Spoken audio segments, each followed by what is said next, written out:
Hi all, അസ്സലാമു അലൈക്കും. Welcome back to Silna's kitchen. ഇന്നത്തെ റെസിപ്പി ക്യാരറ്റ് വെച്ച് നല്ല ടേസ്റ്റി ആയിട്ടുള്ള വെറൈറ്റി ആയിട്ടുള്ള ഒരു അടിപൊളി സ്വീറ്റിൻ്റെ റെസിപ്പിയാണ്. കുട്ടികൾക്കും വലിയവർക്കും ഒരുപാട് ഇഷ്ടമാവുന്ന നല്ല ടേസ്റ്റി ആയിട്ടുള്ള ഒരു അടിപൊളി ഐറ്റമാണ്. അപ്പോൾ ഇതെങ്ങനെയാണ് തയ്യാറാക്കുന്നതെന്ന് അറിയാനായിട്ട് വീഡിയോ സ്കിപ്പ് ചെയ്യാതെ മുഴുവനായിട്ടൊന്ന് കണ്ടു നോക്കണേ. റെസിപ്പിയിലോട്ട് കിടക്കുന്നതിന് മുമ്പായി സിൽനാസ് കിച്ചൺ ചാനൽ ആദ്യമായിട്ട് കാണുന്നവരാണെങ്കിൽ പ്ലീസ് ഒന്ന് സബ്സ്ക്രൈബ് ചെയ്തേക്കണേ. ഒപ്പം തന്നെ ഈ വീഡിയോസ് നിങ്ങൾക്ക് ഇഷ്ടപ്പെടുകയാണെങ്കിൽ ഒരു ലൈക്ക് ചെയ്ത് ഷെയർ ചെയ്ത് സപ്പോർട്ട് ചെയ്യാനും മറക്കരുത്. ഇനി നമുക്ക് ഇതെങ്ങനെയാണ് തയ്യാറാക്കുന്നതെന്ന് നോക്കാം. ഇതിനായി ആദ്യം തന്നെ സ്റ്റവിലേക്ക് ഒരു പാൻ വെച്ച് കൊടുത്ത് ഫ്ലെയിം ഓൺ ആക്കി കൊടുത്തിട്ടുണ്ട്. ഇതിലേക്ക് കുറച്ച് നെയ്യ് ഒഴിച്ചു കൊടുക്കാം. ഞാനിവിടെ 2 സ്പൂൺ അളവിലാണ് നെയ്യ് ഒഴിച്ചു കൊടുത്തിട്ടുള്ളത്. നെയ്യ് നന്നായിട്ട് ചൂടായതിനു ശേഷം ലോ ഫ്ലെയിമിൽ ഇട്ട് കൊടുത്തിട്ട് നമുക്കിതിലേക്ക് ക്യാരറ്റ് ഗ്രേറ്റ് ചെയ്തതാണ് ഇട്ട് കൊടുക്കേണ്ടത്.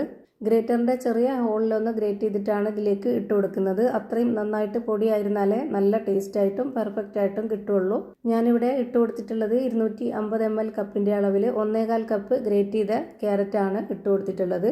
ഓരോരുത്തർക്കും എത്രയാണോ പലഹാരം വേണ്ടത് അതിനനുസരിച്ച് ഗ്രേറ്റ് ചെയ്ത ക്യാരറ്റ് എടുക്കാവുന്നതാണ്. പിന്നെ ബാക്കിയുള്ള എല്ലാ ഇൻഗ്രീഡിയൻസും അതിനനുസരിച്ചുള്ള കണക്കിലാണ് പിന്നെ ചേർത്ത് കൊടുക്കേണ്ടത്. ഞാനിപ്പോൾ എടുത്തിട്ടുള്ള ഈ ഒരു അളവിലുള്ള ക്യാരറ്റിനാണ് ബാക്കി എല്ലാ ഇൻഗ്രീഡിയൻസും ചേർത്ത് കൊടുക്കുന്നത്. 1-2 മിനിറ്റ് നെയ്യിൽ ഇത് നന്നായിട്ടൊന്ന് വേവിച്ചെടുക്കണം. ക്യാരറ്റും നെയ്യുമായിട്ട് നല്ലപോലെ ഒന്ന് മൂത്ത് വരുമ്പോൾ ഒരു പ്രത്യേക മണവും ടേസ്റ്റുമാണ്. നെയ്യുടെ മണം ഇഷ്ടമല്ലാത്തവർക്ക് ബട്ടറിൽ ചെയ്തെടുക്കാവുന്നതാണ്. നെയ്യിലാണ് കൂടുതൽ ടേസ്റ്റ്. ഇനി ഇതൊന്ന് വെന്ത് വരട്ടെ. ആ ഒരു ടൈം കൊണ്ട് നമുക്ക് ഒരു കാര്യം കൂടി ചെയ്യാനുണ്ട്. ഞാനിവിടെ ചെറിയൊരു മിക്സിയുടെ ജാർ എടുത്തിട്ടുണ്ട്. ഇതിലേക്ക് 250 ml കപ്പിൻ്റെ അളവിൽ 3/4 കപ്പ് വറുത്ത കപ്പലണ്ടിയാണ് ഇട്ട് കൊടുക്കുന്നത്. ഇതൊന്ന് പൊടിച്ചെടുക്കുന്നുണ്ട്. നല്ല പോലെ നൈസായിട്ടൊന്നും പൊടിച്ചെടുക്കരുത്. നമുക്കിത് കഴിക്കുമ്പോൾ കടിക്കാനായിട്ട് കിട്ടണം. ആ ഒരു പരുവത്തിലാണ് എടുക്കുന്നത്. ഇനി ഇതിലേക്ക് നല്ലൊരു മണത്തിന് വേണ്ടി 3 ഏലക്കയും കൂടെ ഇട്ട് കൊടുത്തിട്ടാണ് ഇത് പൊടിക്കുന്നത്. ഇപ്പോൾ ഞാനിത് പൊടിച്ചെടുത്തിട്ടുണ്ട്. ഇനി ഇതിൻ്റെ പരുവം ഞാൻ കാണിച്ചു തരാം.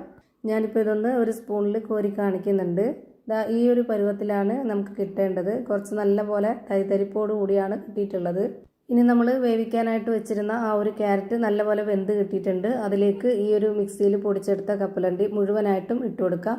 ഇതിൻ്റെ കൂടെ തന്നെ ഒരു 2.25 ടേബിൾ സ്പൂൺ അളവിൽ പാൽപ്പൊടിയും കൂടെ ഇട്ട് കൊടുക്കുന്നുണ്ട്. ഇനി ഇതെല്ലാം കൂടി നല്ല പോലെ ഒന്ന് ഇളക്കി യോജിപ്പിച്ച് കൊടുക്കാം. ഇനി 1-2 സെക്കൻഡ് ഇത് നന്നായിട്ടൊന്ന് ഇളക്കി കൊടുത്തിട്ടൊന്ന് ഈ ക്യാരറ്റിലൊന്ന് മൂപ്പിച്ചെടുക്കാം. ഇനി ഇതിലേക്ക് മധുരത്തിന് ആവശ്യമായിട്ട് പഞ്ചസാരയോ അല്ലാന്നുണ്ടെങ്കിൽ ശർക്കര പൊടിയോ ഇട്ട് കൊടുക്കാവുന്നതാണ്. ഞാനിവിടെ ശർക്കര പൊടിയാണ് ഇട്ട് കൊടുക്കുന്നത്. 1/4 കപ്പ് അളവിൽ 1.25 കപ്പ് ശർക്കര പൊടിയാണ് ഇട്ട് കൊടുത്തിട്ടുള്ളത്. അതിൻ്റെ കൂടെ തന്നെ 1/4 കപ്പ് അളവിൽ വറുത്ത റവയും കൂടെ ഇട്ട് കൊടുക്കാം. എന്നിട്ടിത് നന്നായിട്ടൊന്ന് ഇളക്കി കൊടുക്കണം. ഒറ്റ പ്രാവശ്യമായിട്ട് എല്ലാം ഇട്ട് കൊടുക്കരുത്. ഞാൻ ചെയ്ത പോലെ ഓരോന്നും ഘട്ടം ഘട്ടമായിട്ട് വേണം ചെയ്യാനായിട്ട്. എങ്കിലേ എല്ലാം കറക്റ്റ് പരുവത്തിന് കിട്ടുള്ളൂ. അല്ലാന്നുണ്ടെങ്കിൽ അതിൻ്റെ പരുവം തെറ്റിപ്പോവും. റവ വെന്ത് വരാനായിട്ട് ഞാൻ ഇതിലേക്ക് ഒരു 1/4 കപ്പ് അളവിൽ വെള്ളം ഒഴിച്ചു കൊടുക്കുന്നുണ്ട്. ശർക്കര പൊടിച്ചത് ഇട്ട് കൊടുത്തത് കൊണ്ടാണ് എനിക്കിതിലേക്ക് 1/4 കപ്പ് അളവിൽ വെള്ളം ഒഴിച്ചു കൊടുക്കേണ്ടി വന്നത്. അതല്ല ശർക്കര ഉരുക്കിയതാണ് നിങ്ങൾ എടുക്കുന്നതെങ്കിൽ 1/4 കപ്പ് അളവിൽ ശർക്കര ഉരുക്കിയത് ഒഴിച്ചു കൊടുത്താലും മതി. അപ്പോൾ കറക്റ്റ് ആവും. വറുത്ത റവ ആയതുകൊണ്ട് തന്നെ പെട്ടെന്ന് വെന്ത് കിട്ടും. 1 മിനിറ്റ് നേരം നമ്മളിതൊന്ന് വേവിച്ചെടുത്താൽ മതി. ഇതുപോലെ നന്നായിട്ട് വെന്ത് കുഴഞ്ഞ് നല്ല കട്ടിയായിട്ട് വരുന്ന ഈ ഒരു പരുവാകുമ്പോൾ നമുക്കിതിൻ്റെ ഫ്ലെയിം ഓഫ് ചെയ്ത് കൊടുക്കാം. ഇനി ഇതൊന്ന് ചൂടാറുന്നവരെ വെയിറ്റ് ചെയ്യണം. ഒരുപാട് നന്നായിട്ട് ചൂടാറരുത്. നമുക്ക് കൈകൊണ്ട് പിടിക്കുമ്പോൾ ചെറിയൊരു ചൂട് വേണം. എങ്കിലേ അത് നന്നായിട്ട് കുഴഞ്ഞ് ഇതുപോലെ നമ്മൾ ഏത് ഷേപ്പിലാണോ ആക്കുന്നത് ആ ഷേപ്പിൽ നമുക്ക് നല്ല ഭംഗിയായിട്ട് കിട്ടുള്ളൂ. ഞാനിപ്പോൾ ഈ ഒരു വലിപ്പത്തിൽ ഈ ഒരു ഷേപ്പിലാണ് റെഡിയാക്കി എടുക്കുന്നത്. നിങ്ങൾക്കിത് കട്ട് ചെയ്തെടുത്ത് കഴിക്കാനാണ് താല്പര്യമെങ്കിൽ ഒരു ട്രേയിൽ നമുക്കിത് നന്നായിട്ട് സെറ്റ് ചെയ്ത് വെച്ചിട്ട് ഒരു 5-10 മിനിറ്റ് നേരം അങ്ങനെ തന്നെ വെച്ചിരുന്നിട്ട് പിന്നെ അത് കട്ട് ചെയ്തെടുക്കാവുന്നതാണ്. ഞാനിപ്പോൾ ഈ ഒരു ഷേപ്പിലാണ് എല്ലാം റെഡിയാക്കി എടുക്കുന്നത്. ക്യാരറ്റും കപ്പലണ്ടിയും ഉണ്ടെങ്കിൽ നിങ്ങളും ഇതുപോലെ ഒന്ന് ട്രൈ ചെയ്ത് നോക്കുക. എന്തായാലും കുട്ടികൾക്കൊക്കെ ഭയങ്കരമായിട്ട് ഇഷ്ടമാവും.